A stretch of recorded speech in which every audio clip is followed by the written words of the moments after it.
نگراں وزیر داخلہ سندھ حارث نواز کہتے ہیں کہ الیکشن میں اسلحے کی نمائش پر مکمل پابندی ہوگی۔ صوبائی حکام اور الیکشن کمیشن حکام کے اجلاس میں تمام محکموں کے مسائل حل کرنے کی کوشش کی ہے۔ نگراں وزیر داخلہ سندھ نے کہا ہے کہ فول پروف سسٹم بنایا جائے تاکہ الیکشن میں کوئی مشکل نہ ہو۔ فنڈز کی کوئی کمی کسی ڈپارٹمنٹ کے پاس نہیں۔ انہوں نے کہا کہ ہمیں سیکیورٹی تھریٹ موجود ہے، کوشش کر رہے ہیں نجی سیکیورٹی اہلکار نہ بلائے جائیں۔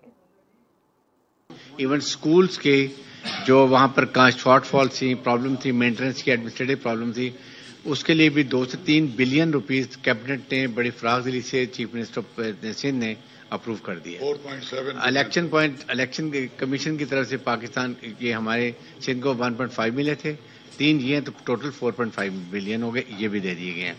تو کوئی ڈپارٹمنٹ نہیں کر سکتا۔ ہم نے ایسا فول پروف کیا کہ اس دفعہ فائنینسز میں کسی کی کوئی پرابلم نہیں ہونی چاہیے۔ نمبر 2، ڈسپلے آف ویپنز بڑی سختی سے منع ہے۔ اٹ از ویری کلیئر کہ جو ہے آپ کے ڈسپلے آف ویپن کہیں بھی نہیں ہوں گے۔ نمبر 2، پولیس بھی پولنگ اسٹیشن سے باہر ہوں گے ان کے لڑکے، رینجرز بھی صرف کوئک ایکشن فورس کے طور پر ہوگی، اور آرمی کے جو ٹروپس ملیں گے وہ بھی کوئک ایکشن کے لیے